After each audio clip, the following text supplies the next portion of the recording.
philosophy, planes, and Plato. I'm not sure when it happened exactly, but at some point the bags started feeling lighter, like something was quietly being taken out each time I packed. When I was a kid, our travels were nothing like the easy trips I saw other families take. Every few years, after my parents had saved some money, we would make the long journey back home, as they called it. The car was packed so tightly you could barely move in your seat. There were bottles of water stuffed under the seats, suitcases packed with clothes for weeks, and carefully wrapped presents for the relatives. My mom always filled coolers with homemade food because stopping at a highway restaurant was too expensive. I still remember those highways stretching out endlessly, my head resting against a pillow on the window, reading books and watching fields blur past while the same tapes played on repeat. Slowly the roads would get smaller and winding through mountains that looked so foreign to me. The air through the cracked windows would slowly change. By the time we arrived, my grandma would already be outside, waving like we were returning heroes, shouting and crying that we'd made it. And then the relatives would pour in. But those summers were never really ours. Every day already belonged to someone else. We would rush around trying to visit every family member before the end of the summer. Living rooms filled with overlapping conversations, and there was always someone pinching my cheeks, saying how tall I'd grown. And at least one person asking when we were finally coming back for good. Most of those people only lived in my world for those few intense weeks. As a child, I thought that was what travel was, going back to the same places and hearing the same stories. But somewhere during those familiar rituals, I started dreaming about places that had nothing to do with me. Places I had to fly to, and backpacks instead of overloaded cars. But even then, I carried one habit with me for quite the time: traveling through other people's expectations first. Hello and welcome to my podcast. I'm Semra, and today I will ask you this: what happens between goodbye and hello?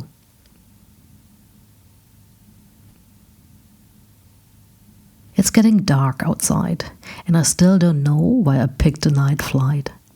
The seats near the gate are crowded, and 9 in the evening feels identical to 6 in the morning. People drinking beer besides people sipping coffee. There's an exhausted dad leaning across 2 seats. He's trying to soothe his child next to someone unwrapping a sandwich. A woman opens her backpack, closes it, and then opens it again.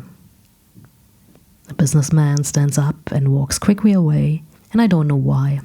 A man stands still in the middle of the corridor while people flow around him.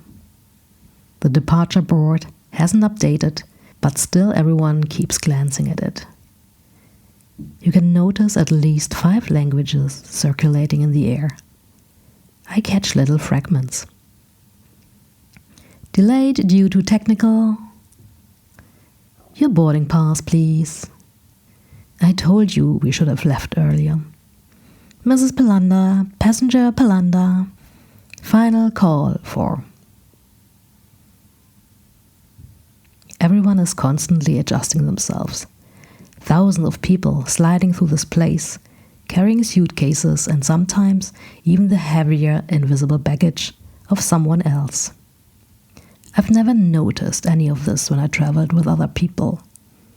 Maybe because airports are built to function in the background. You're supposed to move through them seamlessly. Just follow the signs and get through security border, then find your gate, maybe grab a coffee and wait till you can board. The The smoother something works, the less you think about it. But when you do, you realize how wild this actually is. Almost everything here depends on strangers trusting systems they don't fully understand. People from every corner of the world gathering with different passports and different languages. And still, somehow, we all end up where we are supposed to end up. With the help of screens and signs, we can move hundreds of people without hesitation. Somewhere suitcases are moving through tunnel systems, while outside maintenance crews work on machines that will soon carry us through the sky at almost the speed of sound. We trust that our bag, which disappeared behind a curtain 40 minutes ago, will somehow find us again on the other side of the world. It's actually kind of remarkable, this much trust from humans that usually struggle to agree on anything. 100 years ago, the scene around me would have been impossible. The people in this terminal would never have found themselves in the same room like the student who is going to study abroad, the family which is freshly coming back from vacation, or the engineer who is moving to a new city for his new job, and the flight attendants who woke up in a different country this morning. Imagine you're standing at an airfield in the 1920s and watching a passenger plane take off. You would think, what is this strange metal machine that should really carry humans into the sky? Something that only birds could do? Did they stood there in awe, or did they already start complaining about delays? Doha, Timbuktu, Mandalay, Ulaanbaatar. Beautiful sounding places that would have required months of travel to reach, if you could afford it. Now they are just lines on a departure board next to the weather. Airports all around the world are places where millions of individual stories briefly cross for a moment before heading off in different directions. Little snapshots of life. A place where technology, economics, family, remote work, global tourism, migration, digital communication, consumer culture, security concerns, climate anxiety, global inequality meet. It's all here, sitting 3 seats away from you, eating noodles from a paper cup. There's still something about sitting by the window at night that makes me keep staring out long after there's nothing left to see. Takeoff is still my favorite part. The engines start to deepen as the plane turns onto the runway. Here comes the acceleration phase, where I feel myself pushed into my seat. The runway lights begin to streak past faster and faster. Suddenly the ground is no longer under me, it's below me, and we are floating in the air. The constant engine hum never disappears, but it settles into something almost like background noise. The cabin grows quieter, and conversations fade into murmurs. Seatbelt signs go off. There's a light pressure in my ears. The fabric of my sweater rubs against my arm. The air at the cabin has left my eyes feeling dry. I order a cup of tea and set it on the table tray. Before taking a sip, I lean forward and lower my face over the cup. Streams of warm steam drift across my eyelids. A strange loop of thoughts start in my head. I should have brought some eye drops with me. Next time, put them in the handbag the night before. Maybe I should get those gel eye masks tomorrow. Someone, a few rows ahead, sleeps with their mouth open. I lower my face toward the cup again. I wonder if anyone thinks this looks strange. My neck starts to hurt from that angle. The plastic cup on the table vibrates slightly with the engines. I press my forehead against the window for a moment. The glass is cold. For a few seconds the window becomes a mirror, and I see my own reflection more clearly than the landscape below. Outside, the sky is dark, and from up here, countries and borders disappear. Small towns appear unexpectedly, isolated clusters of light surrounded by darkness. At first, just scattered constellations. Roads branch into smaller roads, neighborhoods connect to industrial areas. It looks almost biological, like neurons linked together across enormous distances. And the cities don't feel separate in the way they do on maps. They feel connected.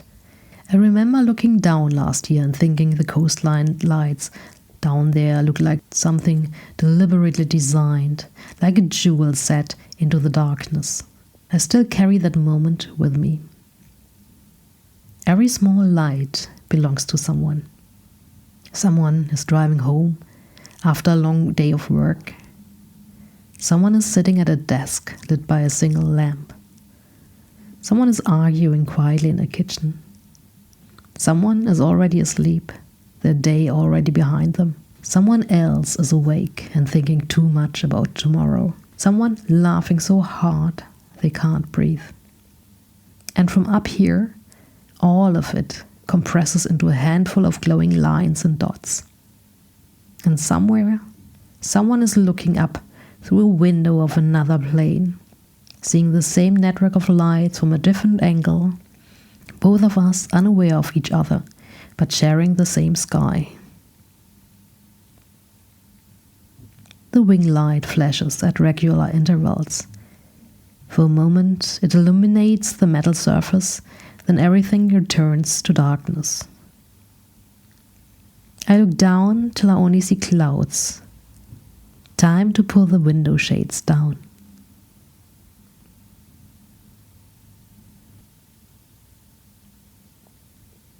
I almost always traveled with other people. Without realizing it, those people shaped the experience in ways I didn't notice at the time, because they were always part of it. There was always someone helping to create the memory, confirming that something was interesting, funny, strange, frustrating, beautiful, or worth remembering. Then I started traveling alone and realized how much of travel actually had been shared interpretation and memory making. But when you're alone, there's nobody there saying, "Look at that." No one filling the silence. Sometimes it's lonely. Other times it's just adventurous.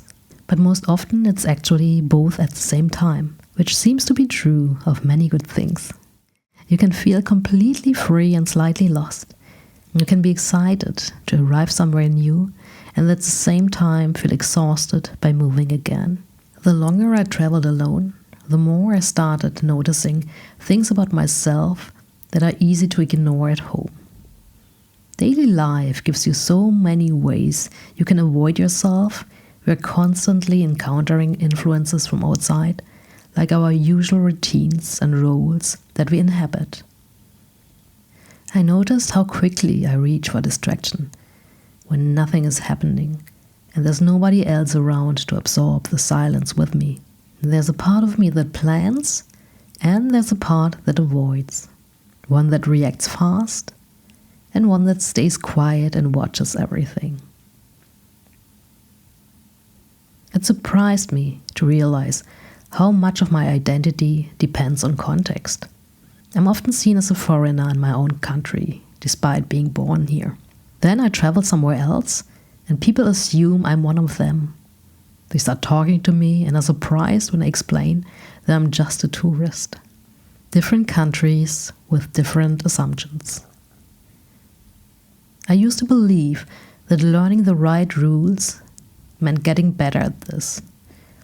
But the longer I traveled, the more I learned that every person brings their own rhythm of life. A smile can mean a few different things, depending on the moment. Sometimes it's just politeness, and sometimes it is someone trying to read you the same way you are trying to read them. You realize that things you take for granted at home can be done or understood very differently elsewhere. So travel changed into developing more tolerance for ambiguity and figuring things out as you go. I started asking strangers for directions after getting lost, instead of using Google Maps. And I don't mind messing up an order at a restaurant and getting something completely different than what I expected. I got less interested in sorting people into groups and more interested in leaving my assumption at home and just paying attention to whoever is right in front of me. I don't know why I always get reflective when I'm in the air.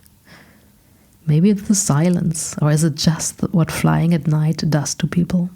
The things that seemed urgent a few hours earlier often feel different from 30,000 feet above. Nobody around me knows my story. I'm just a passenger at seat 70F, and that small amount of distance can make the world feel bigger and somehow more closer at the same time.